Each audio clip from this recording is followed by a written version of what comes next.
శ్రీరామ రామ రామేతి రమే రామే మనోరమే సహస్రరామ తత్తుల్యం రామనామ వనానమే. శ్రీరామనవమి సందర్భంగా శ్రీరాముని నుంచి మనం తెలుసుకోవాల్సిన సందేశం ఏంటి వంటి వాటికి సమాధానాలు తెలియజేయడానికి మనతో పాటు ఉన్నారు ప్రముఖ ఆధ్యాత్మికవేత్త ఆచార్య కసిరెడ్డి వెంకటరెడ్డి గారు. వారితో మాట్లాడి మరిన్ని విషయాలు తెలుసుకుందాం. నమస్కారం గురువు గారు. నమస్కారం అమ్మా. గురువు గారు, శ్రీరామనవమి సందేశం ఏంటి అసలు? భారతీయ జీవనానికి 3 గ్రంథాలు చాలా గొప్పవండి. ఒకటి రామాయణం, రెండవది భారతం, మూడవది భాగవతం. రామాయణం వ్యష్టి జీవితాన్ని అంటే వ్యక్తిగత జీవితాన్ని ఉద్ధరిస్తుంది. భారతం సమష్టి జీవితాన్ని ప్రకాశింపజేస్తుంది. వ్యష్టి అంటేనేమో ఒక్కరిని సంస్కార సంపన్నునిగా తీర్చిదిద్దుతుందని అర్థం. సమష్టి అని అంటే ఒక్కరు కాదు, అన్నదమ్ములనే కాదు సమాజాన్ని తీర్చిదిద్దుతుందని అర్థం. మూడవదైన భాగవతము పరమేష్ఠి వైపుగా చూపిస్తుంది, అంటే ముక్తి వైపుగా చూపిస్తుంది. ముక్తి, ఈ మోక్షం అనేటటువంటిది ఏంటిది? తన కొరకు తాను బతకక అందరి కొరకు బతుకుతూ ఇది దైవ నిర్ణయము, ఇది దైవ ధర్మము అని భావింపజేసేటటువంటిది భాగవతం. కాబట్టి ఈ 3 గ్రంథాలు కూడా మానవ జీవన వికాసానికి దోహదం చేస్తాయి, ధర్మ రక్షణకు దోహదం చేస్తాయి. సత్యం శివం సుందరంగా అనిపిస్తుంది, జీవితాన్ని ఆ విధంగా తీర్చిదిద్దుతాయండి. కాబట్టి శ్రీరామనవమి అనేది రామాయణ కథలో అంటే శ్రీరాముని యానంలో ఈ ఒక చిన్న అంశం. అంటే పుట్టుకకు సంబంధించి కళ్యాణానికి సంబంధించినటువంటి ఒకానొక ఘట్టము శ్రీరామనవమికి సంబంధించినటువంటి విశేషం. అయితే ఆ నవమి సందర్భంగా కేవలం సీతారాముల కళ్యాణానికి సంబంధించే ఆలోచిస్తారా, లేకుంటే దశరథుని సంతానంగా జన్మించినటువంటి ఈ 4 రామలక్ష్మణ భరత శత్రుఘ్నుల గురించే ఈ పుట్టుక గురించి ఆలోచిస్తారా అనేటటువంటి ప్రశ్న వస్తుంది. నవమి అదొక నెపం, అంటే అదొక సందర్భం అంతే. ఆ సందర్భాన్ని దృష్టిలో పెట్టుకొని రామాయణం మనకు అందించేటటువంటి సందేశం ఏమిటిది? రామాయణ ధర్మం అనుసరించినట్టయితే వ్యక్తులు, కుటుంబాలు, సమాజము, దేశము, విశ్వము ఏ విధంగా వికసిస్తుంది, ఏ విధంగా సరి అయినటువంటి మార్గంలో నడుస్తుంది అని ఇన్ని విషయాలు చెప్పుకునేటటువంటి అవకాశం ఉందండి శ్రీరామనవమి సందర్భంగా. శ్రీరామనవమి సందేశం ఏంటి అనేది ఓవరాల్గా చెప్పేశారు. ఈసారి శ్రీరామనవమి అంటే ఏ రోజు వస్తుంది, పర్టికులర్గా ఏ సమయంలో శ్రీరాముడి కళ్యాణం చేయాలి? మామూలుగా అభిజిత్ లగ్నము చూసి పునర్వసు నక్షత్రాన్ని చూసి ఆ సందర్భంలో కళ్యాణ కార్యం కొనసాగిస్తారు. కాబట్టి కళ్యాణ కార్యం సరిగ్గా పట్టపగలే శ్రీరామనవమి సందర్భంగా సీతారాముల కళ్యాణం కొనసాగించడం అనేటటువంటిది సంప్రదాయబద్ధంగా వస్తున్నది. సర్వసాధారణంగా మన తిథుల ప్రకారంగా అది ఆ రోజు ఉదయం సూర్యోదయ సందర్భంగా ఏ తిథి ఉన్నది, పాడ్యమి, విధియ, తదియ, చవితి, పంచమి, షష్ఠి, సప్తమి, అష్టమి, నవమి, దశమి, ఏకాదశి, ద్వాదశి, త్రయోదశి, చతుర్దశి, పౌర్ణమి లేదా అమావాస్య, ఈ 15 తిథులలో అంటే చాంద్రమానం ప్రకారంగా ఈ 15 తిథులలో ఆ తిథి ఆ సందర్భంలో ఉండాలి. అంటే కళ్యాణ సందర్భంలో పట్టపగలు సీతారాముల కళ్యాణం జరుగుతుంది. కాబట్టి ఆ నవమి తిథి ఎప్పుడుంటే అప్పుడు ఆ కళ్యాణ కార్యక్రమాన్ని కొనసాగిస్తారండి. పునర్వసు నక్షత్రం ఉండాలి, తర్వాత నవమి తిథి ఉండాలి. ఇది సంప్రదాయం. ఈ సంప్రదాయం అనేటటువంటిది ఆచరించడానికి ఉపయోగించేది, కానీ సంప్రదాయం వెనుక ఉన్నటువంటి సందేశం ఉంటుంది. అంటే రాముని పుట్టుక దగ్గర నుంచి మొదలెట్టుకొని రాముని ఆయనం అంటే రామాయణం అంటే ఆయన ప్రయాణం అన్నమాట రామాయణం అంటే. కాబట్టి అలాంటి ఆయనం రామాయణం అనేది ఉన్నది. కాబట్టి సీతాయాశ్చరితం మహత్ అని వాల్మీకుల వారి పేరు కూడా పెట్టుకున్నారండి దీనికి. పౌలస్త్య వధ, సీతా చరిత్ర, రామాయణం అని 3 పేర్లు పెట్టుకున్నారండి ఎవరు? వాల్మీకుల వారు. కూజంతం రామరామేతి మధురం మధురాక్షరం ఆరుహ్య కవితాశాఖం వందే వాల్మీకి కోకిలం అని వాల్మీకి మహర్షికి ఈ రకంగా మనం చేతి దండం పెట్టుకుంటామండి. ఎందుకంటే రామాయణం పరమోత్తమంగా, పరమాద్భుతంగా మానవ జీవన వికాసానికి, వ్యక్తిత్వ వికాసానికి, రామచంద్రుని లాంటి వ్యక్తులు నిర్మాణం కావాలి అనేటటువంటి భావన సామాజిక జీవితంలో నిర్మాణం చేయాలి అనేటటువంటి ఉద్దేశంతో నిరంతరం రామాయణంలో వచ్చినటువంటి రాముని గుణగణాలను అధ్యయనం చేయడం, అనుశీలనం చేయడం, పరిశీలన చేయడం, అనుభూతి పొందే అంటే ఓన్ చేసుకోవడం, సొంతం చేసుకోవడం, అట్లాగైతేనే బాగుంటుంది అనేటటువంటి ఉద్దేశంతో. మరొక విషయం అండి, ఈ పెద్దలు కొంతమంది చెప్తారు, కొంత హాస్యంతో కూడుకున్నట్టుగా మనకు అనిపించవచ్చు. మనం పిల్లల్ని తొట్టెల్లో వేస్తాం. ఎప్పుడైనా కానీ వాళ్ళు ఎదుగుతూ ఉంటే తొట్టెల్లో వేసి పాటలు పాడతారు. పాడినప్పుడు జో అచ్యుతానంద జో జో ముకుంద రార పరమానంద రామ గోవింద ఏడువాకు ఏడువాకు వెర్రినా తండ్రి ఏడిస్తే నీ కనులని లాలు గారు అని ఇట్లాగా పాట పాడుతూ ఊయల ఊపుతూ నిద్రపుచ్చుతారు. అయితే దాంట్లో ఒక స్వామీజీ ఒక దగ్గర మాట్లాడుతూ ఏమన్నాడంటే, ఈ అచ్యుత గోవింద రామ ముకుంద అనేది ఎందుకు, ఎవరైనా జో రావణాసురా జో కుంభకర్ణ జో దుర్యోధన దుశ్శాసనుండా అని ఒక్కడైనా వాడాడేంటిది అంటే ఎందుకు అని అంటే, ఎవరు సమాజ జీవితానికి ఆదర్శంగా నిలిచారో, ఎవరు తాను ఆదర్శ మార్గంలో నడిచారో, ఈ మార్గము అందరూ అనుసరించదగిందని చెప్పారో, ఒకే భార్య ఒకే మాట ఒకే బాణం అని తన జీవితమే ఒక సందేశంగా అందించారో వాళ్లను ఆధారంగా తీసుకుంటారు, వాళ్లను గౌరవంగా భావిస్తారు, వాళ్ళ మార్గంలో మేము కూడా నడవాలి అని సమాజం అట్లా నిర్మాణం కావాలి. అలాగే వెంకటేశ్వర స్వామి మేలుకొలుపు కౌసల్య సుప్రజ రామ అక్కడ కూడా వస్తుంది. అది ఆ విషయం ప్రత్యేకంగా ఇప్పుడే చెప్పుకుందాము. కానీ ఇక్కడ విషయం ఏమిటి అని అంటే, రాముణ్ణి ఆదర్శంగా తీసుకోవాలి కాబట్టి రామ గోవింద అచ్యుత ఆనంద గోవింద ముకుంద. ఒకవేళ దుర్యోధన దుశ్శాసన రావణ జో రావణాసుర జో కుంభకర్ణ అంటే ఆ పడుకున్నటువంటి ఆ పిల్లవాడికి లేకుంటే ఆ అమ్మాయికి రావణాసురుడి గుణాలు వస్తే, ఈ పాట వెనుక ఉన్న పరమార్థం అది. దుర్యోధనుడి గుణాలు వస్తే సీతమ్మలకు ద్రౌపదులకు కష్టం వస్తుంది.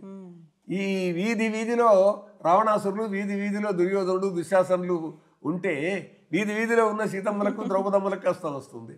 అప్పుడు వీధిలో రామచంద్రుడు జన్మించాల్సి వస్తుంది, వీధిలో అర్జునుడు భీముడు పుట్టాల్సి వస్తుంది. కాబట్టి అచ్యుత గోవింద ముకుంద రామ గోవింద అని దీని వెనుక ఉన్న అర్థం ఇది అని సందేశం ఇది. అంటే రామాయణం అందించేటువంటి సందేశము. నవమి సందర్భంగా ఈ విషయాలన్నీ మనం చెప్పుకున్నా. నవమి రోజున సీతారామ కళ్యాణం అనేటటువంటిది ఇటు భద్రాచలంలో అటు అయోధ్యలో దేశంలో ఉండేటటువంటి అన్ని రామాలయాలే కాదండి, ఆంజనేయ స్వామి ఆలయాల్లో, శివాలయాల్లో, వెంకటస్వామి ఆలయాల్లో అంతటా సీతారాముల కళ్యాణం నిర్వహిస్తారు. పునర్వసు నక్షత్రం ఉండాలి, ఆ తర్వాత అభిషేక్ ముహూర్తం ఉండాలి, నవమి తిథి ఉండాలి. ఈ విధంగా ఇప్పుడు మీరు అడిగారు చూడండి, కౌసల్య సుప్రజ రామ అనేది అది వాల్మీకి రచించిన శ్లోకం అండి. అయితే ప్రతివాది భయంకరాచార్యులు అనేటటువంటి వారు శ్రీ వెంకటేశ్వర సుప్రభాతం రాశారు.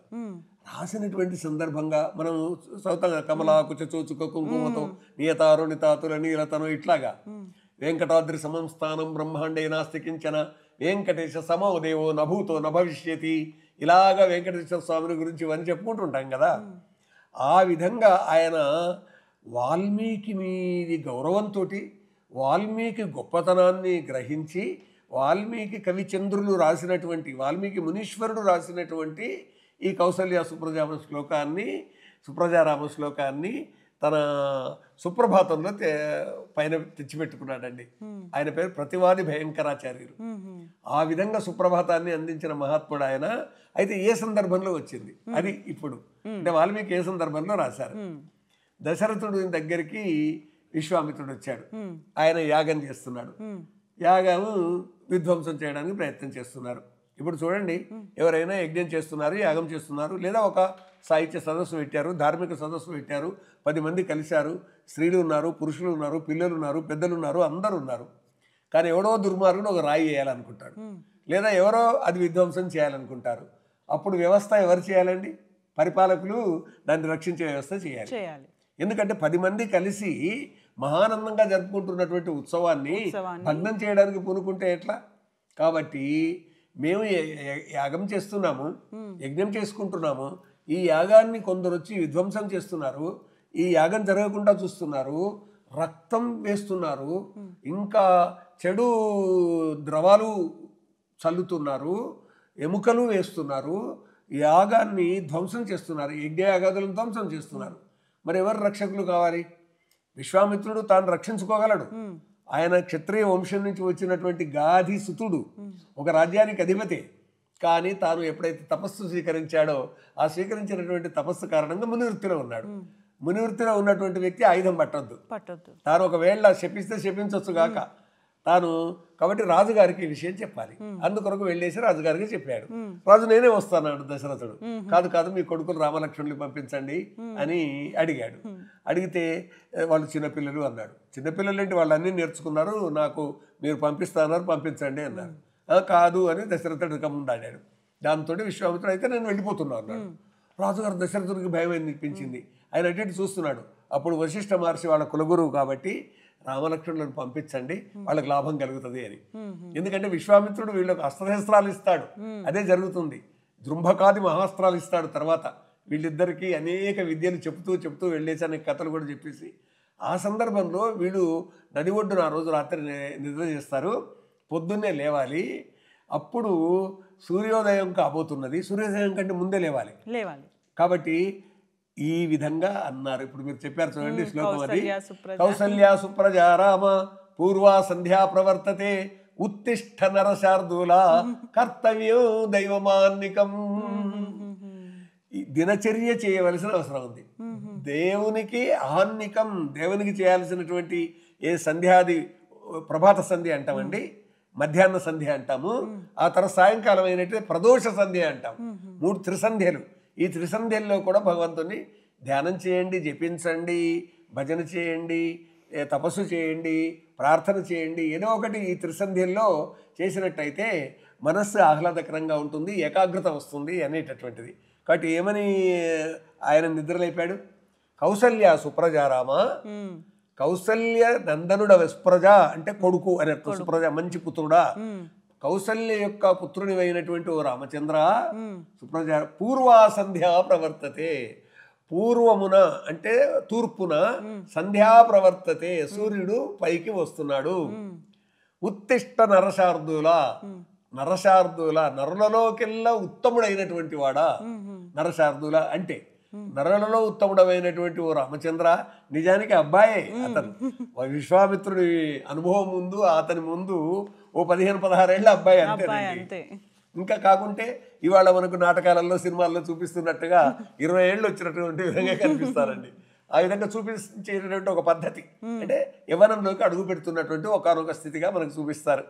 అలాగా రామలక్ష్మణుల నిద్ర లేపడానికి ఈ విధంగా అంటాడు. పూర్వ సంధ్య ప్రవర్తతే ఉత్తిష్ట నరశార్దూల, లేవయ్యా పురుషశ్రేష్ఠుడా, మానవశ్రేష్ఠుడా అని సంధ్య వార్చవలసినటువంటి అవసరం ఉన్నది. కౌసల్య సుప్రజారామ పూర్వ సంధ్య ప్రవర్తతే ఉత్తిష్ట నరశార్దూల కర్తవ్యం దైవమాన్నికం. దివ్యమైనటువంటి దేవునికి సంబంధించిన కార్యక్రమములు చేయవలసి ఉన్నది అంటే దినచర్య కొనసాగించాలి. అంటే నిద్ర లేచిన వెంబడే దండం పెట్టుకోవాలి. మామూలుగా నా పాదాలు తాకినటువంటి ఓ భూమి నీకు నమస్కారం అని దండం పెట్టుకుంటామండి. ఆ విధంగా అట్లాగా నన్ను క్షమించు అని దండం పెట్టుకుంటాం. కాబట్టి ప్రపంచాన్నే నడుపుతూ ఉన్నటువంటిదిగా, లేకుంటే వెలుతురు అందిస్తున్న సూర్యుడు ఒకే దగ్గర ఉన్నాడు. సూర్యుడు ఆయన చుట్టూరా గ్రహాలు తిరుగుతున్నాయి, ఉపగ్రహాలు తిరుగుతున్నాయి. అందువల్ల సూర్యనారాయణుడు పూర్తిగా ఆ విష్ణుమూర్తియే అనేటటువంటి ఒకనొక భావనతోటి అదండి. అందువల్ల నిజంగా రామాయణం గురించి ఒకసారి స్టార్ట్ చేస్తే అది అసలు అయిపోదు. అందులోని ఘట్టాలు, కాండాలు ఇవన్నీ అలా వెళ్తూ ఉంటాయి. అయితే శ్రీరామనవమి గురించి మాట్లాడుకున్నాం. ప్రత్యేకంగా దేవాలయాల్లో కళ్యాణాలు చేస్తూ ఉంటారు. మరి ఇంట్లో పూజ చేసుకోవాలంటే ఎలాంటి విధానాన్ని పాటించాలి? అది వారి వారి సంప్రదాయాలను అనుసరించి ఉంటాయండి. అయితే సంప్రదాయాలు అనుసరించి ఒకరు శివ పూజ చేస్తారు, ఒకరు ఆంజనేయ పూజ చేస్తారు, ఒకరు అమ్మవారి పూజ చేస్తారు, దేవి పూజ చేస్తారు, తర్వాత విష్ణుమూర్తిని పూజిస్తారు, కృష్ణుని పూజిస్తారు. ఎందుకంటే ముక్కోటి దేవతలు.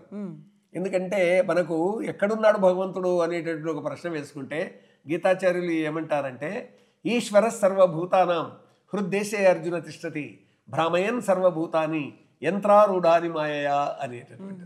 అంటే దీంట్లో అర్థం ఏంటి అని అంటే, భగవంతుడు సర్వప్రాణుల హృదయంలో ఉన్నాడు అని అర్థం. కాబట్టి ఎక్కడున్నాడు దేవుడు అంటే, తల్లిలో ఉన్నాడు, తండ్రిలో ఉన్నాడు, బాలునిలో ఉన్నాడు, వృద్ధునిలో ఉన్నాడు, ఈ ఆవులో ఉన్నాడు, ఏనుగులో ఉన్నాడు, సింహంలోనూ ఉన్నాడు, ఎలుకలో ఉన్నాడు, చీమలో ఉన్నాడు, ఏనుగులో ఉన్నాడు. సర్వాంతర్యామి అనే పిల్లలు ఆటలు ఆడుతూ ఒక మాట ఉపయోగిస్తారండి. కంకర్ కంకర్ మే శంకర్ హై అంటే రాయిలో పరమాత్మ ఉన్నాడు. అణువు పరమాణువులు అంతటా కూడా భగవంతు వ్యాప్తమై ఉన్నది అనేటిది. కానీ భగవంతునికి దండం పెట్టుకోవడం అని అంటే ఈ మొహం కడుక్కొని స్నానం చేసి బయటికి వచ్చేసి అలా దండం పెడితే సూర్యనారాయణమూర్తికి దండం పెట్టుకుంటారు చాలామంది. ఇంట్లో నుంచి బయటకు వచ్చి లేదా కిటికీల నుంచి అయినా పెడితే అర్థం ఏంటి, ఆ సూర్యనారాయణమూర్తిలో విష్ణుమూర్తిని చూస్తున్నారు, లేకుంటే త్రిమూర్తులను చూస్తున్నారు. నిజంగా ఏమిటంటే సనాతన ధర్మంలో లేదా ఈ హిందూ ధర్మం అనేటటువంటి దీంట్లో సృష్టి అంతటా కూడా ఒకే పరబ్రహ్మ ఉన్నాడు. ఆ ఒకే పరబ్రహ్మాన్ని త్రిధా విభక్తంగా చూస్తూ వచ్చాం మనం.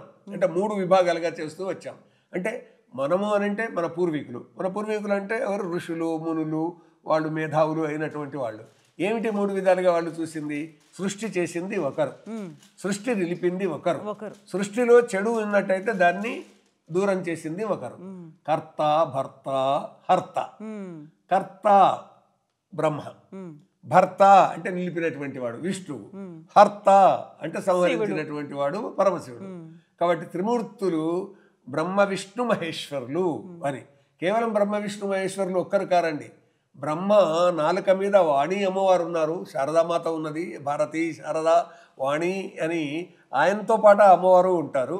ఆ తర్వాత విష్ణు ఎద మీద అమ్మవారు ఉంటారు, మహాలక్ష్మి అమ్మవారు ఉంటారు.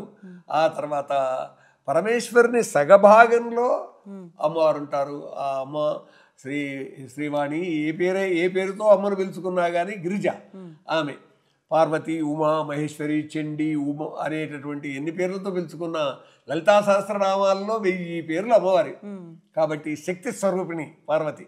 కాబట్టి ఆ విధంగా 3 దేవతలు, 3 అమ్మగారులు. కాబట్టి ఇది వాళ్ళను వర్ణించేటటువంటి సందర్భంగా నన్నయ్య భట్టు శ్రీవాణి గిరిజాస్థిరాయ దదతో వక్షోముఖాంగేషు ఏ లోకానాం స్థితిమావహంచ విహతాం స్త్రీపుంసయోగోద్భవాం తే వేతత్రయమూర్తయస్త్రిపురుషా సంపూజితావస్సురైః భూయాసు పురుషోత్తమ అంబుజభవ శ్రీకంధరాశ్రయసే. శ్రీ వాణి గిరిజ అన్నాడండి మొదటి. శ్రీ లక్ష్మీ అమ్మవారు, వాణి సరస్వతి అమ్మవారు, గిరిజ పార్వతి అమ్మవారు. చివరిలో పురుషోత్తమ అంబుజభవ శ్రీకంధర అని 3 పదాలు ఉపయోగించాడు. పురుషోత్తమ శ్రీ మహావిష్ణువు, అంబుజభవ కమలమున పుట్టినటువంటి వాడు బ్రహ్మ, శ్రీకంధర నీలగరుడు నీలకంఠుడు పరమేశ్వరుడు శివుడు. కాబట్టి చూడండి 3 అమ్మలను 3 అయ్యలను ఈ విధంగా ప్రార్థించి నాకు శక్తిని ఇవ్వండి, మీరు శ్రేయస్సు కలిగించండి, వ్యక్తికి కాదు, కుటుంబానికి కాదు, సమాజానికి కాదు, విశ్వశ్రేయ కావ్యం. ఇది భారతీయుల యొక్క లక్ష్యం అండి. అంటే ప్రపంచానికి అంతటికి శ్రేయస్సు కలగాలి కావ్యం ద్వారా అని. రామాయణం కూడా ఆ విధంగా ప్రపంచానికి శ్రేయస్సు కలిగించేది అనే ఉద్దేశంతో వాల్మీకి కవిచంద్రులు, వాల్మీకి మహాముని ఆ విధమైన భావనతోటే రామాయణాన్ని మనకు అందించారండి. అయితే శ్రీరాముడి నుంచి నేర్చుకోవాల్సింది నేటి సమాజం తప్పకుండా నేర్చుకోవాల్సినవి ఎన్ని విద్యలు ఎన్ని ఉన్నాయంటే, ఆయన షోడశ గుణ శోభితుడు అని. అంటే సత్యవాక్ పరిపాలకుడు, తర్వాత పితృవాక్య పరిపాలకుడు, భ్రాతృప్రేమ కలిగినటువంటి వాడు, పత్ని ప్రేమ కలిగినటువంటి వాడు, సమాజాన్ని రక్షించాలి, దీనహీన పీడిత తాడిత జనాన్ని కాపాడాలి అనేటటువంటి భావన ఉన్నటువంటి వాడు. ఒక జానపదులది ఒక సామెత ఉందండి, అలికి పూసింతాన గువ్వ గుడ్డు పెట్టింది అని ఒక సామెత. అంటే అంతా బాగున్నటువంటి చోట గువ్వ వచ్చి గుడ్డు పెట్టింది. అంటే బాగా ఉన్నటువంటి అయోధ్యను ఎవరైనా పరిపాలించవచ్చండి, కానీ ఆ అడవిలో ఉన్నటువంటి కష్టాలను, అడవికి వెళ్ళి ఆ కష్టాలను అనుభవించి ఆ అడవిని సంరక్షించాలి. ఏముంది ఆ కాలంలో అడవిలో? మునులు ఉన్నారు, ఋషులు మునులు ఉన్నారు. ఇంకేముంది? విద్యా వ్యవస్థ అక్కడే ఉంది. ఇప్పుడు దశరథుని కొడుకులైనా కానీ, లేదు సుమంత్రుడు మంత్రి యొక్క కొడుకులైనా కానీ, లేకుంటే ఒక సేనాధిపతి కొడుకులైనా కానీ, ఒక వ్యాపారి కొడుకులు, లేకుంటే ఒక వ్యవసాయదారుని కొడుకులైనా కానీ చదువు నేర్చుకోవాలంటే అక్కడికి పోయి చదువు నేర్చుకోవాలండి. ఇదండి రామాయణ ధర్మం. అక్కడ నేర్చుకునేటటువంటి సందర్భంగా ఈ రాక్షసులు ఈ విద్యను నేర్చుకోవద్దు, వీళ్ళు యజ్ఞయాగాదులు చేయొద్దు, వేద ధర్మాన్ని అనుసరించొద్దు, వేదాలు గానం చేయొద్దు అనేటటువంటి విధంగా ఈ చెప్పేటటువంటి వాళ్ళని చంపేయడం మొదలుపెట్టేశారు.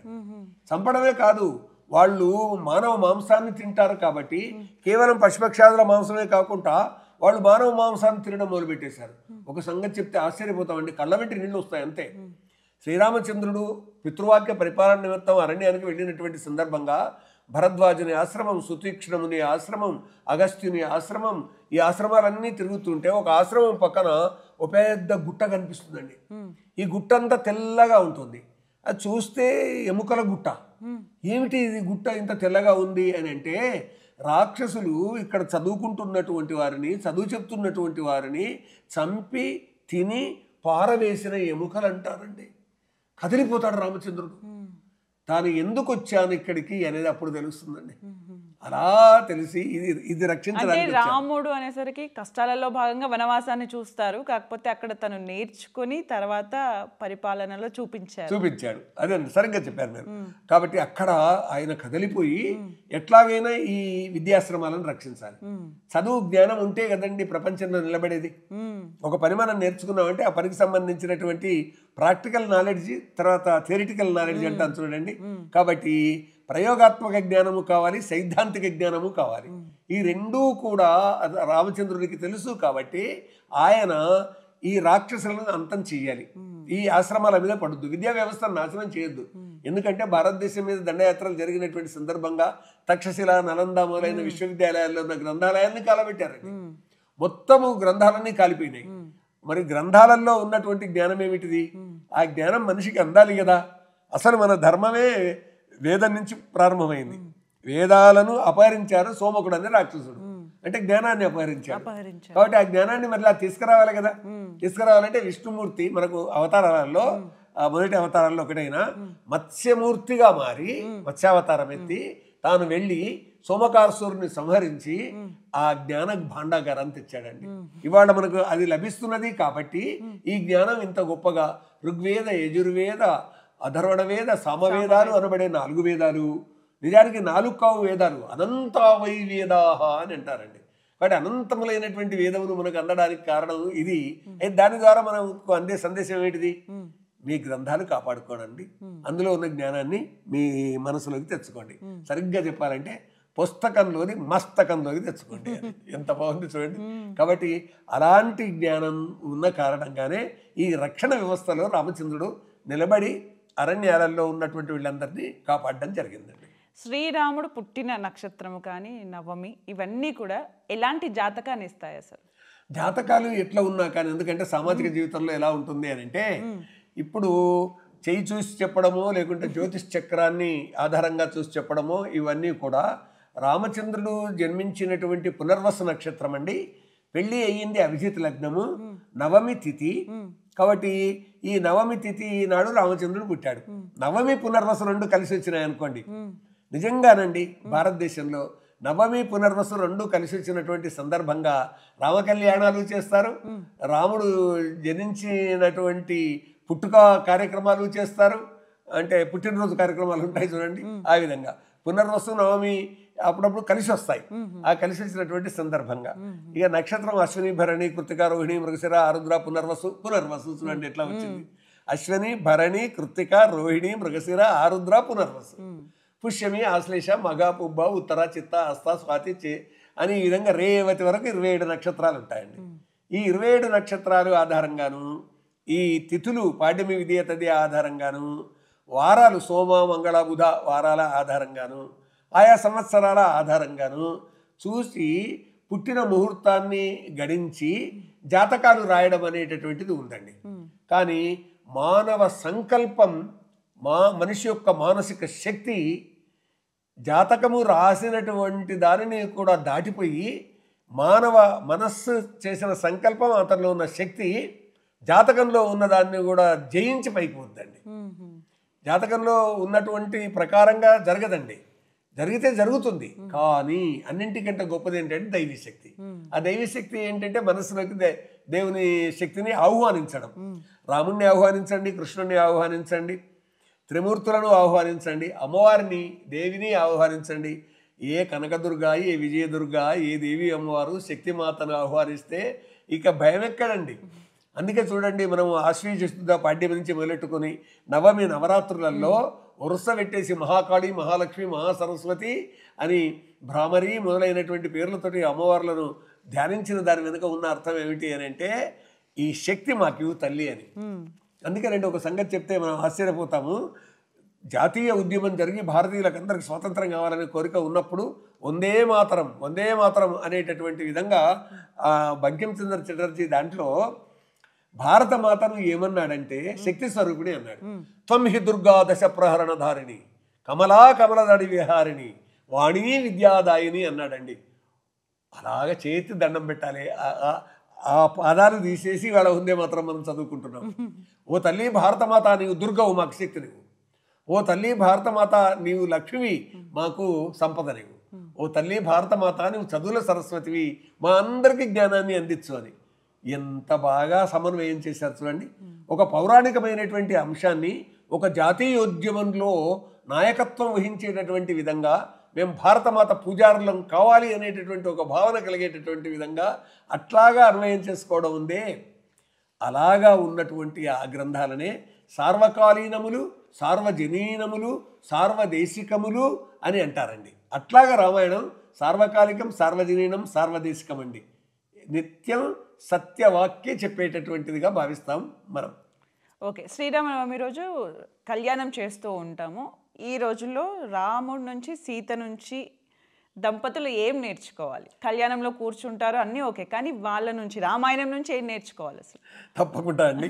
జానపదులు ఎంత గమ్మత్తుగా చెప్పుకుంటారంటే, పెళ్ళైతే చేసుకున్నారు, పరశురాముని కూడా ఎదిరించి నిలబడి తీసుకొని వచ్చాడు, అయోధ్యలో మహానందంగా ఉన్నారు, రాముడు పితృవాక్య పరిపాలన మిత్రం అడవికి వెళ్ళాల్సి వచ్చింది. అలాంటి సందర్భంలో కూడా సీత నేను వస్తాను అని అంటే ఆమెను తీసుకొని వెళ్ళాడు. కానీ సీత పడ్డ కష్టాలు, అమ్మ సీత కష్టాలు సీతవి, పీత కష్టాలు పీతవి అన్నారంటండి. అంటే ఇట్లాగా జానపదులు చెప్పుకోవడం, సీత కష్టాలు సీతవి, పీత కష్టాలు పీతవి అంటే తమను గురించి చెప్పుకోవడం.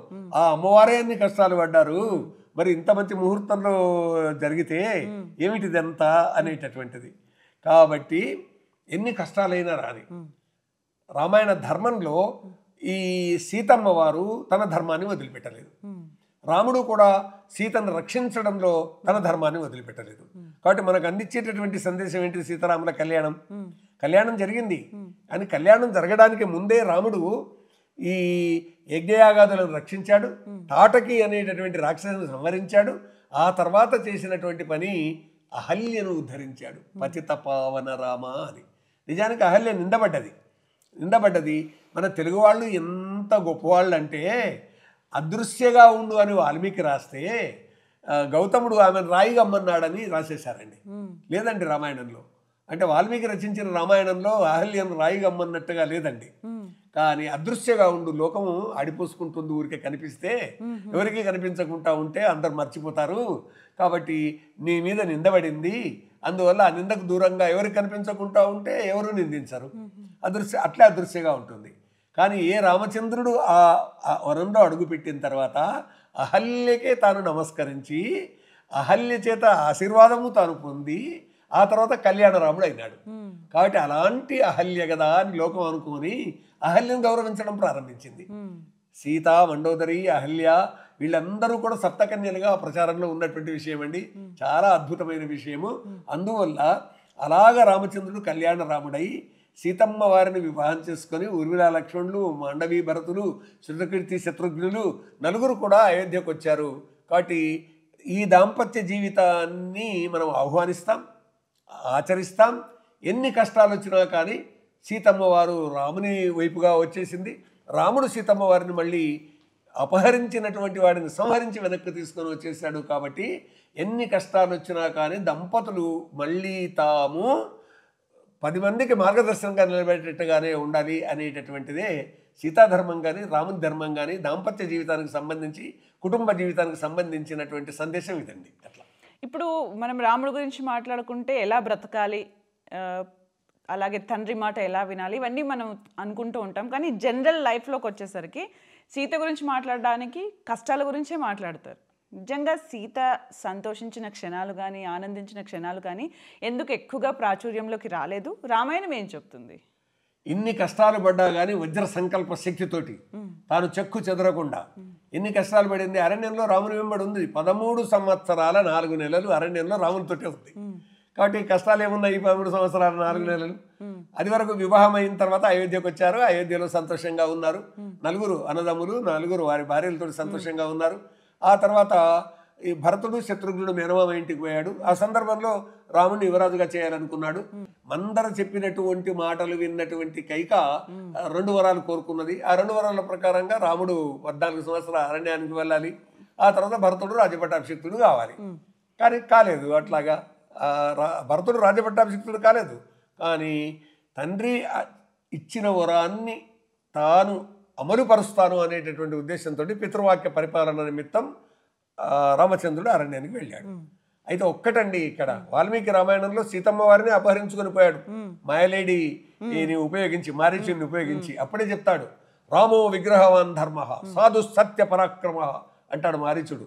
నేను ఇదివరకే దెబ్బతిన్నాను మహారాజా, రావణాసురా నన్ను పంపించొద్దు, నీ వంశంతో నాశనం అయిపోయే పరిస్థితి ఏర్పడుతుంది, అంటే నేను చంపేస్తా అంటాడు. ఈ దుర్మార్గం చేతిలో చనిపోయే కంటే రామన్ చేతిలో చచ్చిపోతే ముక్తి అన్న లభిస్తుంది అనుకొని ఆ విధంగా ఈ మాయలేడిగా అతను వచ్చేస్తాడు. ఆ సందర్భంలో ఒకటి ఉంటుందండి, అందరం గుర్తుంచుకోవద్దు, ఏది పరమాత్మ ఏది దైవము అని చెప్తూ సత్యమేవ ఈశ్వరోలోకే సత్యే ధర్మ ప్రతిష్ఠిత సత్యమూలాని సర్వాణి సత్యాన్నాస్తి పరం పదం అనే ఆ సందర్భంలో వస్తుందండి. సత్యమేవ ఈశ్వరోలోకే, ఈ ప్రపంచంలో ఈశ్వరుడు ఎవరంటే సత్యమే. సత్యమేవ ఈశ్వరు సత్యే ధర్మ ప్రతిష్ఠిత, సత్యంలోనే ధర్మం ప్రతిష్ఠితమై ఉన్నది. సత్యమూలాని సర్వాణి, సమస్తమునకు సత్యమే మూలము. సత్యాన్నాస్తి పరంపదం, సత్యాన్ని మించిన పరమోత్తమ పదము ఇంకొకటి లేదు. కాబట్టి ఆ సత్యాన్ని అనుసరించి సత్యవాక్య పరిపాలకుడు అయినటువంటి రామచంద్రుడు, పితృవాక్య పరిపాలకుడైన రామచంద్రుడు, భాతృవాత్సల్యంతో ఉన్న రామచంద్రుడు, పత్ని అనురాగం ఉన్నటువంటి రామచంద్రుడు అడవిలో ఉండంగా దొంగతనంగా మాయవేషంతో మునివేషంతో వచ్చి రావణాసురుడు సీతమ్మ వారిని అపహరించుకుని పోయాడు. అయితే వాల్మీకి రామాయణంలో ఇది. అయితే ఆధ్యాత్మిక రామాయణ కర్త ఏం చేశాడంటే ఇక రావణాసురుడు రావడానికి ముందు వేదవతి అని ఒక తపస్సు చేసి విష్ణుమూర్తినే తాను భర్తగా పొందాలి అని తపస్సు చేసినటువంటి ఒక తల్లిని, ఆమె ఆ వేదవతిని అగ్ని దేవుడు తెచ్చి పర్ణశాలలో పెట్టి సీతమ్మ వారిని తీసుకొని పోతాడు. దాంతో రావణాసురుడు అపహరించింది వేదవతి, అదండి. అలాగా వేదవతి అపహరణకు గురైంది కానీ సీతామాత కాదు. అలా అపహరణకు తీసుకుపోయినటువంటి వేదవతిని 6-7 నెలలు అశోకవనంలో పెట్టాడు. ఆ అశోకవనంలో ఉన్న సీతమ్మ వారు కాదు వేదవతి. ఎప్పుడైతే రావణ వధ జరిగిందో, కుంభకర్ణ రావణాసుర వధ జరిగి లంకానగరం చేతికి వచ్చేసిందో, అప్పుడు నిజంగా మనం గుర్తుంచుకోవాలండి ఇక్కడ ఏమిటది అని అంటే, అన్నయ్య ఈ లంకానగరం ఎంత బాగుంది, ఈ లంకానగరంలోనే ఉండిపోదాం మనం ఇక్కడనే అన్నాడు లక్ష్మణుడు.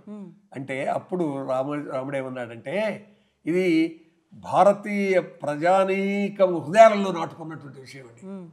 జననీ జన్మభూమిశ్చ స్వర్గాదపి గరీయసి అని, అపిస్వర్ణమయీ లంక నమే లక్ష్మణ రోచతే, జననీ జన్మభూమిశ్చ స్వర్గాదపి గరీయసి. ప్రతి దేశ పౌరుడు గుర్తుంచుకోవాలి, కన్న తల్లి కన్న నేల తల్లి స్వర్గం కన్నా మిన్నరా తమ్ముడా.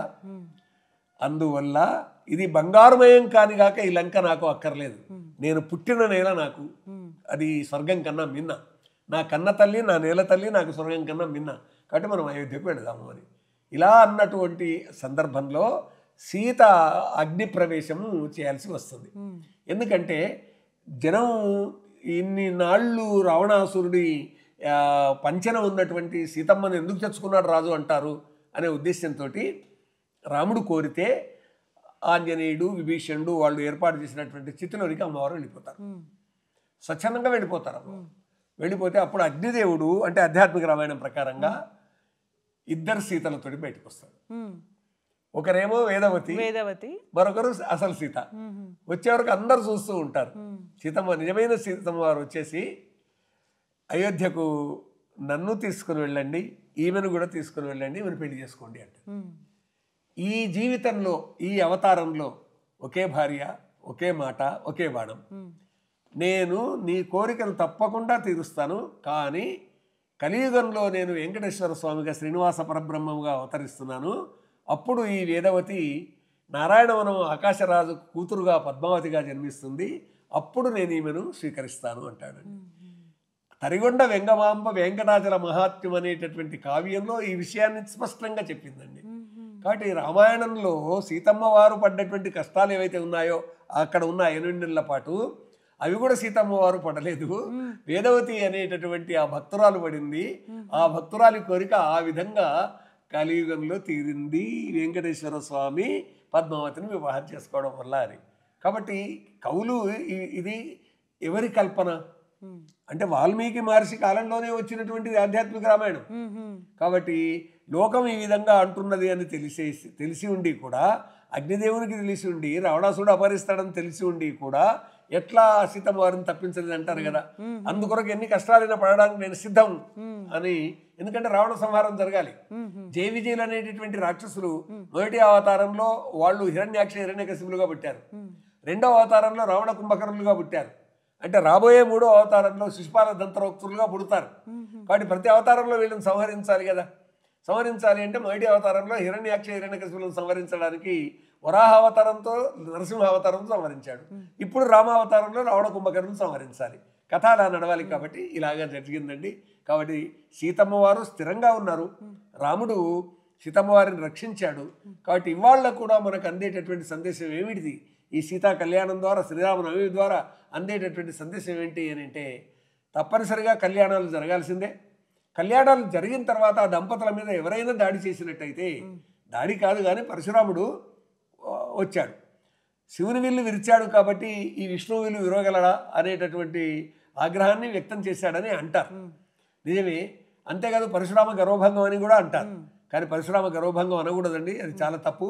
ఎందుకొరకు అని అంటే పరశురాముడు అవతారమే, మరొక అవతారం వచ్చింది కాబట్టి ఈ అవతార అంశలో ఉన్న మొత్తం శక్తిని రామునికి ధారపోయడానికి వచ్చినటువంటి పరశురాముడు మహాత్ముడు అండి. ఇదం బ్రాహ్మ్యం ఇదం క్షాత్రం అంటే బ్రహ్మజ్ఞానం ఉన్నది, క్షాత్రశక్తి ఉన్నది పరశురాముంది. ఈ శక్తిని అంతా రామునికి ధారపోశాడు. ఆ విల్లు పట్టుకున్న వెంబడే పరశురాముని యొక్క శక్తి అంతా రామునికి అందుతుంది. ఎందుకంటే పరశురాముని శక్తి రామునిలోకి వచ్చేస్తే రాముడు ఈ రాక్షస సంహారం చేయగలుగుతాడు. అదండి అవతార తత్వం. అలాగా రామచంద్రుడు సీతమ్మ వారితోటి అలాగ రక్షించుకొని వచ్చాడు. కాబట్టి కళ్యాణం తర్వాతనే కదా ఇది జరిగింది. కాబట్టి నవమి తర్వాత నవదంపతులు, కళ్యాణం అయిన తర్వాత నవదంపతుల పైకి ఎవరైనా వచ్చినట్టయితే అతడు పరశురాముడు అంతటి వాడు కానిగాక రక్షించడానికి భర్త సంసిద్ధంగా ఉండాలి అనే గొప్ప అర్థం. ఈ తత్వాన్ని కూడా మనము శ్రీరామనవమి నుంచి రాజస్థాన్లో ఎట్లా ఉండేదంట అంటే, మన భారతదేశంలో ఒక భాగమే కదా, పెళ్ళి అయిన తర్వాత అదివరకు ఆ అమ్మాయి మీద దృష్టి ఉన్నటువంటి వాళ్ళు ఎవరో ఉంటారు, చుట్టాలలో ఎవరో ఒకడు ఉంటాడు, ఇంకా వేరే వారికి పెళ్లి చేస్తారా అని వచ్చి అపహరించుకుని పోయేటటువంటి వాళ్ళు అంటండి అమ్మాయిని, వధువును. ఆ సందర్భంలో ఇలా జరుగుతాయని చెప్పేసి వరుడు తన బలాన్ని తన వెంబడి పెట్టుకునేవాడట. వాడు బలంతో వచ్చేవాడు, ఓడించి భార్యను కాపాడుకొని తీసుకుపోవడం అనేది రాజస్థాన్లో జరిగేవంట ఎక్కువగా. అంటే రామాయణం యొక్క సందేశం భారతదేశం మొత్తం ఉంటుంది. అలాగే గురువు గారు, అంటే శ్రీరామనవమి రోజు కళ్యాణం జరుగుతుంది, పట్టాభిషేకానికి సంబంధించి ఏముంటుంది? సాధారణంగా నవమి తర్వాత దశమి నాడు పట్టాభిషేకం చేయడం అనేది సంప్రదాయంగా ఉంది. కళ్యాణం తర్వాత జరగాల్సింది ఇంకా పట్టాభిషేకమే కదా. కాబట్టి పట్టాభిషేకం ఎప్పుడు జరిగింది రాముల వారిది అనేటువంటి ప్రశ్నగా వచ్చినట్టయితే మనకు తెలుసండి, ఎప్పుడైతే రావణ వధ జరిగిందో, జరిగిన తర్వాత పుష్పక విమానం వచ్చింది. ఆ పుష్పక విమానంలో అందరూ కూర్చున్నారు, బయలుదేరారు, చూస్తూ వస్తున్నారు. ఏ గోదావరి నది, ఏ నది, ఏ అరణ్యము, ఏ కిష్కింద, ఏ భరద్వాజ ఆశ్రమం, ఏ సుతీక్షుని ఆశ్రమం, ఏ అగస్త్యుని ఆశ్రమం, అమ్మవారికి అన్నీ చెప్తున్నాడు అనమాట రామచంద్రుడు. పుష్పక విమానం ఎందరైనా కూర్చునేటటువంటిది. సుగ్రీవాదులు అందరూ బయలుదేరారు, అంతా అరణ్యం చూస్తూ వస్తున్నారు. భరద్వాజాశ్రమానికి దగ్గరకు వచ్చేసిన తర్వాత వస్తున్నామన్నటువంటి వార్తను పంపించవలసింది అని అనుకొని, పంపించాల్సిన అవసరం ఉంది అని అనుకొని హనుమంతుడిని పంపిస్తారండి. హనుమంతుడు ఆ విధంగా వెళ్తాడు. వెళ్ళి భరతునికి ఈ విధంగా విజయం సాధించి అమ్మవారితోటి రామచంద్రుడు వస్తున్నాడు అని. ఎందుకంటే భరతుడు పాదుకలు తెచ్చి పాదుకలు అక్కడ పెట్టి తాను నంది గ్రామంలో ముని రూపంలోనే ఉన్నాడండి 14 సంవత్సరాలు. తాను రాముడు అక్కడ ఎట్లా ఉన్నాడో ఆ విధంగా ఉన్నాడండి తమ్ముడు. అందుకే ఏమంటాడంటే రాయపురం సుబ్బారావు గారు, ఈ రామాయణ ధర్మమరసి అంటాడు, ఆశ కైపున అనుజుల అన్యోన్య కంఠములకు తెగిన భారత నీతి కులికే మనసు, అన్నదమ్ములు ఏకోదర న్యాయ పంక్తి దాటిపోని రామాయణ ధర్మమరసి, ఆశ కైపున అనుజుల అన్యోన్య కంఠములకు తెగిన భారత నీతి కులికే మనసు. అన్నదమ్ములు ఒకే తల్లి గర్భంలో పుట్టినటువంటి విధంగా ఉన్న నలుగురు అన్నదమ్ముల యొక్క ధర్మాన్ని తెలిసి నాకు మహానందం కలిగింది. కానీ ఆశతోటి పరస్పరం కొట్లాడి చంపుకున్నటువంటి భారత కథలను చూస్తే నా మనస్సు కదిలిపోయింది, నా గుండె చెదిరిపోయింది అంటాడండి. కాబట్టి ఆ విధంగా భరతుడు మునివృత్తిలో ఉండి స్వాగతం పలికి అయోధ్యలో పట్టాభిషేకానికి ఏర్పాట్లు చేసింది అది దశమి రోజు అనేటటువంటిదే. నవమి దాటిన దశమి రోజు అనేటటువంటిదే పెద్దల వల్ల మనకు తెలుస్తున్నటువంటి విషయం అండి. అయినా నవమి దశమి రెండు కలుపుకొని రెండో రోజు పట్టాభిషేకం చేసుకునేటటువంటి సంప్రదాయం ఉంది. ఆ సంప్రదాయాన్ని భద్రాచలం పాటిస్తుంది, అన్ని రామాలయాల్లో పాటిస్తారండి. కళ్యాణము పట్టాభిషేకం అది. అలాగే ప్రస్తుత యుగంలో శ్రీరామనవమి పండుగ జరుపుకోవడం వల్ల వచ్చే శుభ ఫలితాలు ఎలా ఉంటాయి? శుభ ఫలితాలు తమ మనస్సులో ఉండేటటువంటి ధైర్యాన్ని బట్టే ఉంటుందండి. ఏదైనా కానీ ఏదో ఒక సంఘటన జరిగింది, ఆ జరిగినటువంటి సంఘటన ప్రభావంతో మనస్సు పిరికితనం పొందితే దానితోటి ఏ పని చేయబోయినా కానీ నష్టం వస్తుంది. కానీ మనస్సు సంకల్పం అనేటటువంటి దృఢంగా, వజ్ర సంకల్పం అంటారు స్వామి వివేకానందులు, ఇదే అంటారండి. ఉక్కు నరాలు కలిగినటువంటి వారు ఒక 100 మంది నాకు ఇవ్వండి, భారతదేశం యొక్క పరిస్థితి మార్చేస్తాను. వజ్ర సంకల్ప శక్తి కలిగినటువంటి వారు 100 మందిని ఇవ్వండి. ఆ సంకల్ప శక్తి ఉండాలి, ఆ వజ్ర సంకల్ప శక్తి ఉండాలి, ఆ మనోధైర్యం ఉండాలి. దానివల్ల ఎవరైనా కానీ నిలబడగలుగుతారు. కేవలం ఇది కళ్యాణం వల్ల నవమి వల్ల అని కాదు, ఈ నవమి కళ్యాణము ఇవన్నీ కూడా మార్గదర్శనం చేస్తాయి. రామునికి కలిగిన కష్టాలన్నింటినీ కడతేర్చి ఏ విధంగా రామరాజ్యాన్ని స్థాపించారో, పట్టాభిషిక్తుడైనాడో, నెలకు ఇన్ని వానలు కురియాలి, ఇంత పంట వండాలి అనేటటువంటిది ఏదైతే మనం సుభిక్షంగా ఉండాలని కోరుకుంటామో, రామ పట్టాభిషేకం తర్వాత ఇవన్నీ జరిగినాయి. కాబట్టి అలాగా జరగాలి అనేటటువంటి ఒక భావన మనలో నిర్మాణం చేస్తారని. అంటే ఎప్పుడైతే ఆలోచన అనేది నిర్మాణం అవుతుందో అది క్రియారూపాన్ని ధరిస్తుంది. ఎప్పుడు క్రియారూపాన్ని ధరిస్తుందో దానికి మంచి ఫలితం వస్తుంది. అది సంకల్పము, క్రియ, ఫలితం ఇవి ఒకదాన్ని అనుసరించి ఒకటి ఉంటాయి. ఆ విధంగా మనిషి ఎదగాలి అని కోరుకోవాలి, ఆ రకంగా మంచి శుభ ఫలితాలు రావాలి అనేటటువంటి భావనతోటి పనిచేయాలి. ఈ జనరేషన్లో చాలామందికి రాముడి గురించి, అంటే అప్పట్లో రామాయణం అనే కథలుగా రావడం ఇవన్నీ, ఇప్పుడు ఆధ్యాత్మికవేత్తలు చెప్తున్న ప్రవచనాలకు కూడా పెద్దవాళ్ళే వెళ్తున్నారు, చిన్నపిల్లలు వెళ్ళట్లేరు. చిన్నపిల్లలకు కూడా రామాయణం గురించి తెలియాలంటే ఏం చేయాలి? తప్పకుండా అండి. చిన్నప్పటి నుంచి కూడా ఒక దేశం ఉంటుంది, ఆ దేశానికి ఒక ధర్మం ఉంటుంది, అదొక జాతి అయి ఉంటుంది, దానికి ఒక సంస్కృతి ఉంటుంది. ఆ సంస్కృతిని తల్లిదండ్రులు, యువ దంపతులు ముఖ్యంగా తమ ఇంటి నుంచి ఇది ప్రారంభం చేయాలి. తమ భాషను తిట్టుకోవడం, తమ దేశాన్ని తిట్టుకోవడం, తమ ధర్మాన్ని తిట్టుకోవడం, తమ గ్రంథాలను తిట్టుకోవడం అని అంటే మరి ఎవరిని మెచ్చుకున్నట్టు? పోనీ విదేశీ ఏదో మెచ్చుకున్నాం అనుకుందాం, వాళ్ళ సంస్కృతి వస్తుంది.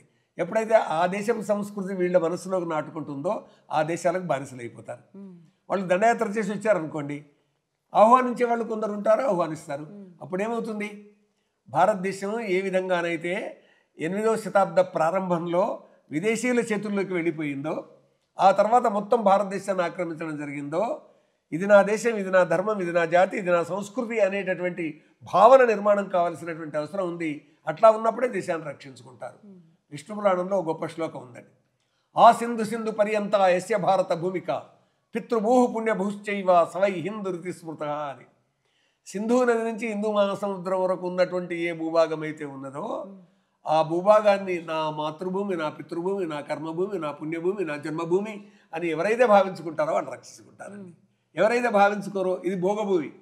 కానీ ఎక్కడుంటే ఏంటి, ఎక్కడ తింటే ఏంటి, ఎక్కడ పండుకుంటే ఏంటి అనేటటువంటి భావన కలిగినటువంటి వాళ్ళ బతుకులు బానిస బతుకులు అవుతాయి. కానీ అందరికీ తనదైనటువంటి భూమి ఉండాల్సిందే. తన దుకాన్, తన మకాన్ అంటామండి. అంతేగా తన దుకాన్ మకానే కాదండి, తన వ్యవసాయ క్షేత్రం తనదై ఉండాలి, తన ఫ్యాక్టరీ తనదై ఉండాలి, కర్మాగారం తనదై ఉండాలి. కాబట్టి తన ఇల్లు తనదై ఉండాలి, తన దుకాన్, తన మకాన్, తన ఫ్యాక్టరీ, తన యొక్క వ్యవసాయ క్షేత్రం తనదై ఉంటే బతుకు తెరువు ఉంటుంది. లేకపోతే అస్తిత్వం ఉండదు. మానవునికి ఎగ్జిస్టెన్స్ అంటాం, అస్తిత్వం ఉండదు. అస్తిత్వం ఉండాలి అని అంటే రాముడు చెప్పిన ఆ చివరి శ్లోకం ఉంది చూడండి, అక్కడి నుంచి లంక నుంచి బయలుదేరి జననీ జన్మభూమిశ్చ స్వర్గాదపి గరీయసి, కన్న తల్లి, కన్న నేల తల్లి, స్వర్గం కన్నా మిన్నర లక్ష్మన్న అని అన్నాడని, రామన్న అన్నాడని జానపదులు హాయిగా చెప్పుకుంటారండి. ఇది అంతేకాదండి, ఒక చిన్న విషయం. రామాయణం అంతా 24,000 శ్లోకాలు. 24,000 శ్లోకాలు. 24,000 శ్లోకాలలో శ్రీరామనవమి రోజు ప్రత్యేకంగా ఏది రాని వాళ్ళు ఇంట్లో చెప్పుకోవాల్సిన శ్లోకం ఏదైనా ఉందా? ప్రత్యేకంగా, ఎందుకంటే కళ్యాణానికి సంబంధించినటువంటిది జానక్యాం కమలాంజలి పుటే అనేటటువంటి శ్లోకం భద్రాచలం నుంచి ప్రారంభమైందండి. అంటే ఎలాగైతే వీళ్ళు తలంబ్రాలు అంటారు మామూలు వివరాలు, తలంబ్రాలు పోసుకునేది ఉన్నదో ఆ రోజు ఆ శ్లోకాన్ని స్మరించుకుంటే సంతోషం అని. అంటే వివాహానికి సంబంధించినటువంటి. అలాగే ఇంట్లో రాముడికి సంబంధించిన ఫోటో పెట్టుకోవాలి అంటే పట్టాభిషేకం పెట్టుకోవాలా, సీతారాములది పెట్టుకోవాలా, రామ లక్ష్మణ మొత్తం అందరిది కలిపి ఉన్నది పెట్టుకోవాలా, హనుమంతుడిది రాముడిది పెట్టుకోవాలా? ఇది వారి వారి సంకల్పాలకు సంబంధించి, వారి వారి ఆలోచనలకు సంబంధించి అంశం ఉంటుంది, ఇష్టాన్ని బట్టి ఉంటుంది. ఒకే రాముడు ఉన్నటువంటి చిత్రాలు ఉంటాయి, విగ్రహాలు ఉంటాయి. తర్వాత పట్టాభిషేకానికి సంబంధించి నిండుగా ఉంటుంది కాబట్టి రామలక్ష్మణ భరత శత్రుఘ్నులు ఉంటారు, వారితో పాటు ఆంజనేయ స్వామి ఉంటాడు. కాబట్టి ఆంజనేయ స్వామి కలిసి ఉన్నటువంటి పట్టాభిషేకం యొక్క చిత్రమే ఇండల్లో పెట్టుకుంటారు. ఏదన్నా మనస్సులో ఉండడం ముఖ్యం అన్నింటికంటే. ఎందుకొరకంటే పట్టాభిషేకం అయిన తర్వాత అందరికీ కానుకలు ఇస్తూ ఉన్నటువంటి సందర్భంగా ఆంజనేయ స్వామి కూడా ఒక హారం ఇచ్చారు. ఆ హారం యొక్క వాటిని కొరికి చూస్తున్నాట ఆంజనేయుడు. ఏంటి ఇట్లా చూస్తూ అని అనుకుంటే అప్పుడు ఆగ్రహంతో రాముడికి తెలుసు కానీ అట్లా రాశారు. అప్పుడు ఆంజనేయ స్వామి తన హృదయం చీల్చి చూపిస్తే రాముడు సీతామాత ఆంజనేయ స్వామి హృదయంలో కనిపించారంట. కాబట్టి అలా హృదయంలో కనిపించినటువంటి చిత్రము కూడా ఉంటుంది. అది వారి వారి ఇష్టం ఉంటుంది. ఎక్కడా కూడా ఇది ఉండాలి, ఇదే ఉండాలి అనేటటువంటి నియమాలు ఉంటుంది. అలాగే మనం ఇప్పుడు అయోధ్యకు వచ్చేసరికి బాలరాముడి విగ్రహం, అక్కడ బాలరాముడికి సంబంధించిన కదలికలు ఉన్నాయని చెప్పి అయోధ్య గురించి మాట్లాడతాం. అలా తెలుగు నేలపైన రాముడు నడయాడిన ప్రాంతాలు ఏవేవి ఉన్నాయి? భద్రాద్రి దగ్గర నుంచి మొదలెట్టుకుంటే ఈ ప్రతి రామాలయం, ప్రాచీనమైనటువంటి ప్రతి రామాలయంలో రామచంద్రుడు ఈ భాగం నుంచి నడిచాడని వాళ్ళు అక్కడ చూపిస్తారండి. పాదాలు కూడా చూపిస్తారు. ఈ పూర్వ పాలమూరు జిల్లాలో సిరసనగండ్ల అని ఉందండి. అక్కడ కొండ మీద రాముడి నడిచినటువంటి రామపాదాలు అని చూపిస్తారు. ఇది వాళ్ళ యొక్క నమ్మకాన్ని బట్టి ఉంటుంది. కానీ ఎక్కడి నుంచి ఎక్కడి వరకు రాముడు ఎలా ప్రయాణం చేశాడనేటటువంటి దాని మీద గొప్ప పరిశోధనలు జరిగాయి. ఏ ప్రాంతంలో రామచంద్రుడు సీతారామ లక్ష్మణులు తిరిగారు అనేటటువంటిది ఉంది. మనకు తెలుసు దండకారణ్యం మనకు తెలుగునాట దగ్గరనే ఉండేటటువంటి అది. అటువైపు నుంచి ఈ విధంగా లంక వైపుగా రాముని ప్రయాణం సాగింది అనేటటువంటిది నిజమండి. మన మధ్య జరిగిన సంభాషణలో అన్నీ వచ్చేసాయి. లక్ష్మణుడి గురించి వచ్చింది, భరతుడి గురించి వచ్చింది, సీతాదేవి గురించి వచ్చింది. ముఖ్యమైన ఆంజనేయుడు గురించి మనం నేర్చుకోవాల్సింది ఏంటి? తప్పకుండానండి, ఆంజనేయునంత శక్తి తప్పకుండా ఉండాల్సిందే. అందువల్ల ఆంజనేయుని శక్తి ఎంతటిది అనేటటువంటి ఒక ప్రశ్న కానీ మనకు వచ్చినట్టయితే, మనోజవం మారుతతుల్య వేగం జితేంద్రియం బుద్ధిమతాం వరిష్టం వాతాత్మజం వా నరయూధ ముఖ్యం శ్రీరామదూతం శిరసా నమామి. మా చిన్నతనంలో చాలా కఠినమైన ఒక పద్యం చెప్పేవాళ్ళండి. కక కక కక కక కాలాగ్నిరుద్రాయ రవరవధ్వనులచే భువి నిండా ధుమ ధుమ ధుమ ధుమ ధుమ్రలోచన దీప్త పెళపెళత్తరువులు పెళ్ళగిల్ల రర రక్తకాంతులతోడ భీకరాకారుడై పెరిగి నిలిచే జలచర తంత్రముల్ శల్యతంత్రంబులు సకల తంత్రంబులు వికలముగను వేగమే నీవు పోగొట్టు వీర హనుమ భక్త రక్షణ సేయవే భద్రమూర్తి మాచవరవాస కోటి మన్మద విలాస కేసరి పుత్ర హనుమంత కీర్తివంత. ఓయ్ నాయనో అనిపిస్తుంది. అంటే ఇలాంటి పద్యాలు పల్లెల్లో పాడుకునేటటువంటి వాళ్ళు అంటే రామాయణ ప్రభావం ఎంత అనేదండి. ఎంత అంటే ఇంకా మనం ఆశ్చర్యపోతాము. కోతులు పుట్టింది ఎందుకురా, కొమ్మలు విరిచేటందుకురా, కొమ్మలు విరిచేది ఎందుకురా, వారధి కట్టేటందుకురా. మీరు పెద్ద కోతుల గురించి అడిగారు కదా. కోతులు పుట్టేది ఎందుకురా, కొమ్మలు విరిచేటందుకురా, కొమ్మలు విరిచేది ఎందుకురా, వారధి కట్టేటందుకురా, వారధి కట్టేది ఎందుకురా, లంకకు పోయేటందుకురా, లంకకు పోయేది ఎందుకురా, రావణు కొట్టేటందుకురా, రావణు కొట్టేది ఎందుకురా, సీతను తెచ్చేటందుకురా, సీతను తెచ్చేది ఎందుకురా, రాములకిచ్చేటందుకురా, రాములకిచ్చేది ఎందుకురా, మనలను ఏలేటందుకురా. కోతులు పుట్టే ఇంత ఘనకార్యం సాధిస్తే మరి మానవులు ఎంత ఘనకార్యాలు సాధించాలి. కాబట్టి రామాయణ ధర్మం ఏం బోధిస్తున్నది?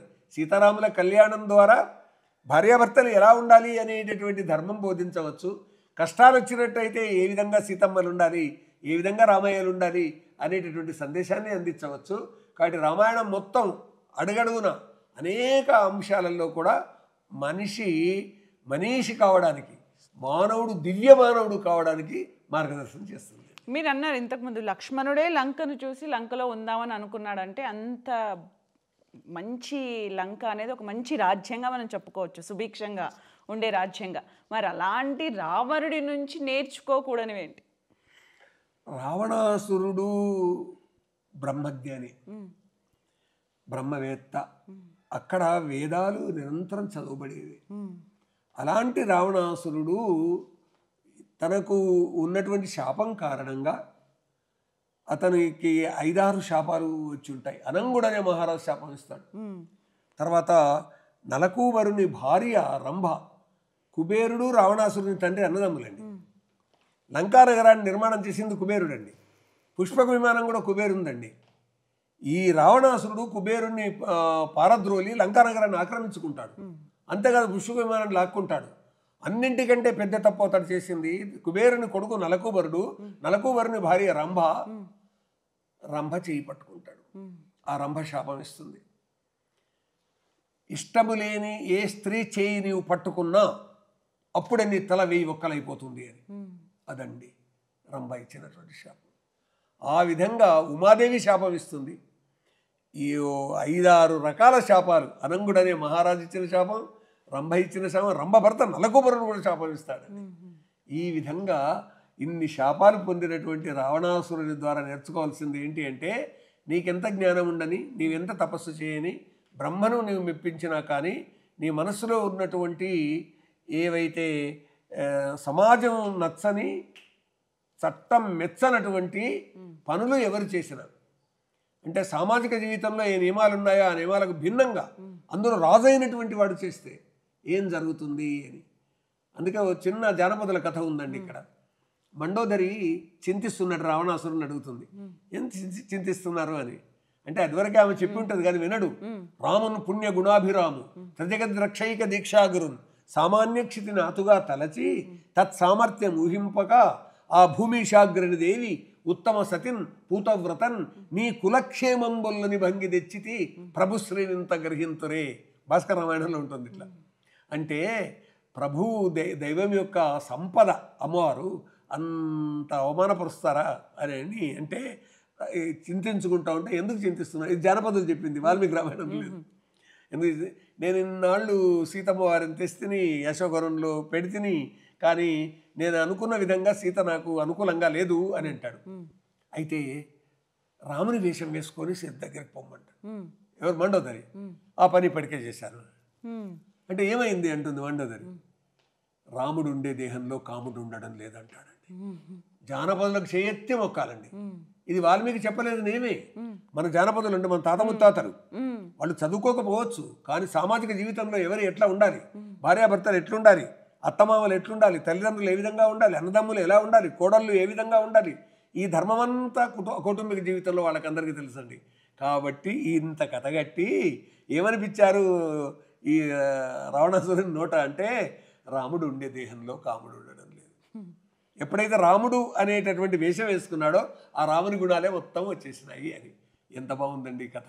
ఇదే రామాయణం మనకు అందించేటటువంటి సందేశం. రాముని మార్గము గొప్ప మార్గము, ఆ మార్గంలో మనం అంతా నడవాలి అనేటటువంటి దివ్య సందేశము. అది పుట్టుకకు సంబంధించినటువంటి తిథివార నక్షత్రాలు కావచ్చుగాక, అదేవిధంగా వివాహానికి సంబంధించినటువంటి తిథివార నక్షత్రాది విషయాలు కావచ్చుగాక, అదేవిధంగా పట్టాభిషేక సందర్భంగా ఉన్నటువంటి ఆనాటి సందర్భానికి సంబంధించిన అంశాలు కావచ్చుగాక, ఆ తర్వాత శ్రీరామరాజ్యం కావచ్చుగాక, ఇవన్నీ కూడా శ్రేయోదాయకమైనవి, అందరూ సుఖంగా ఉండాలి అనేటటువంటి విధంగా రామాయణం అందించేటటువంటి సందేశం.